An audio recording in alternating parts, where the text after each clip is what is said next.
Olá, vamos continuar com as nossas aulas, ok? Na aula passada, se você não assistiu, volta lá e assiste, está bem legal, falando sobre os estados alterados de consciência, sobre as características de cada onda cerebral, e ficou uma aula bem bacana. Bom, a imaginação ativa partes do nosso cérebro que faz tornar realidade aquilo que você pensa, mudando o meio.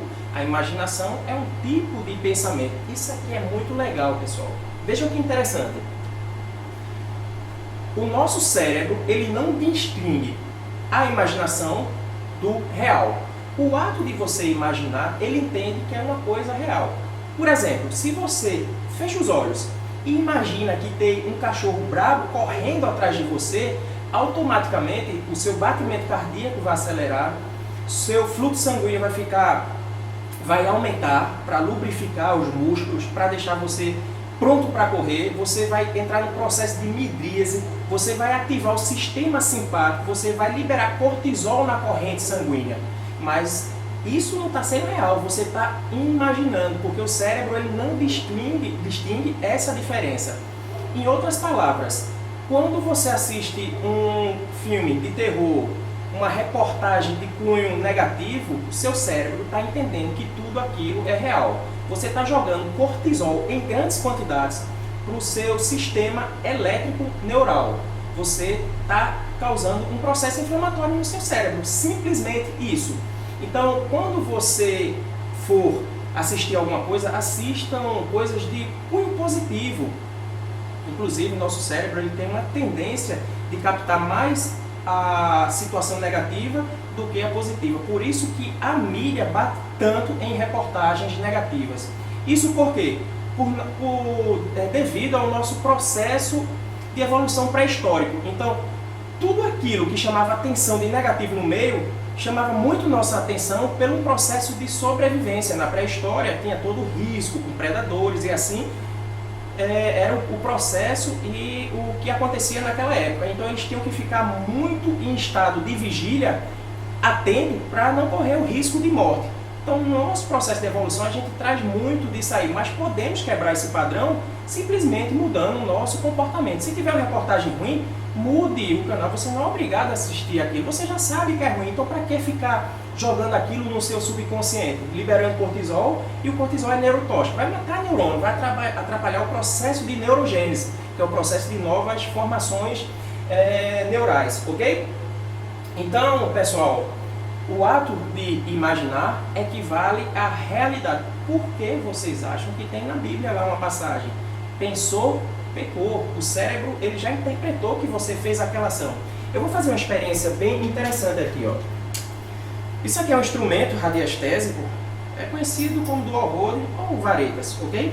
Eu utilizo esse instrumento aqui, pessoal, para identificar doenças psicossomáticas, né, no campo emocional de um cliente, para analisar pontos de energias positivas ou negativas no ambiente, enfim, identificação de veios d'água, poços artesianos e assim sucessivamente. Isso aqui é bem interessante. Mais adiante eu vou explicar como é o conceito disso aqui.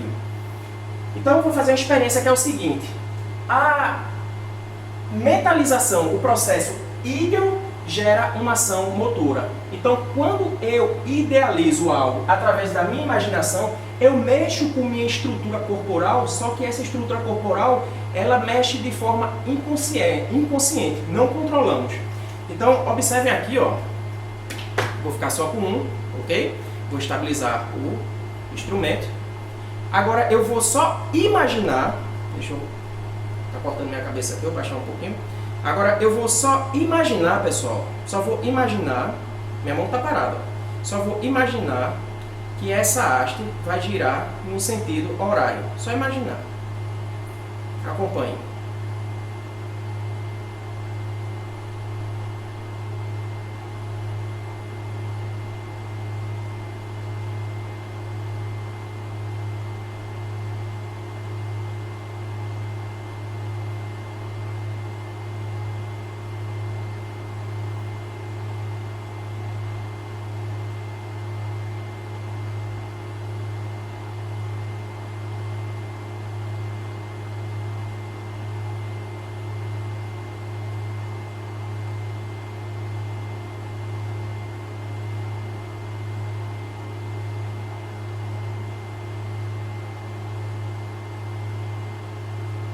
Minha mão está parada. Legal, né?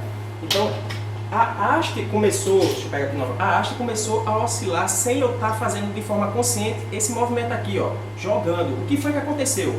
O ato de idealizar um movimento mexe com minha estrutura, mais especificamente com os vasos que compõem todo o meu sistema corporal, mudando o fluxo sanguíneo, promovendo contração e relaxamento desses vasos, que por consequência leva informação para a madeira e leva informação para o metal. Então são movimentos neuromusculares inconscientes. Ó, neuro, rede neural, através de uma idealização, imaginação.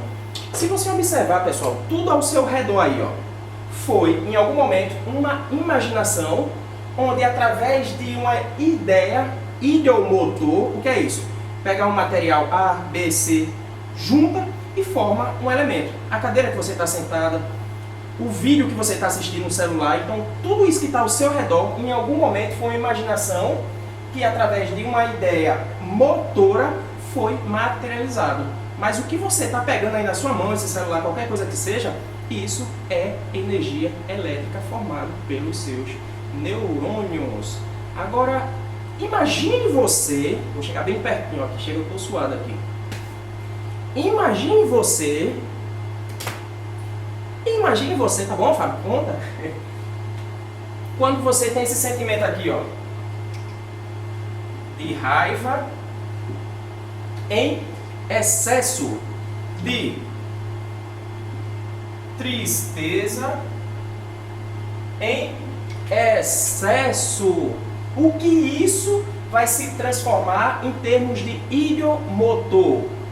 Uma tristeza em excesso, uma raiva em excesso. Pense nisso, em doenças psicossomáticas, pode ser um câncer, pode ser um problema metabólico no seu fígado, no seu pâncreas, no seu baço, intestino grosso. Por isso que na medicina tradicional chinesa, cada órgão ou víscera tem um correspondente emocional. Fígado está ligado à raiva, baço pâncreas, preocupação, coração, estresse, excesso de alegria, que excesso de alegria também é um desequilíbrio emocional, né? Mas está mais voltado à questão do estresse. Intestino delgado, intestino grosso, questão de desapego, e aí vai. Então, cada emoção sendo utilizada de forma errada, você tem que sentir raiva? Sim. Agora, em forma de equilíbrio. Uma pessoa lhe dá um tapa e você não sente raiva, isso é muito difícil. A questão é você sentir raiva com coisas fúteis. Caiu uma caneta, assim, porra, caiu essa caneta, não pode cair a caneta, mexer aqui, mexer acolá. Isso é uma raiva de algo fútil. É a famosa frase, tempestade em um copo d'água. Você está metendo cortisol no seu organismo, ativando o sistema simpático, causando midríase, dilatação da pupila. Você está pronto para atacar ou fugir. E você está matando o seu corpo. Deixa eu tomar água aqui. Esse copo aqui é de cobre. Está escuro porque o cobre ele escurece, né? Mas na medicina ayurvédica é recomendado tomar água em copo de cobre. Mais adiante eu posso falar. Vamos pensar coisas boas. Tchau, tchau. Vou apagar a quadra aqui.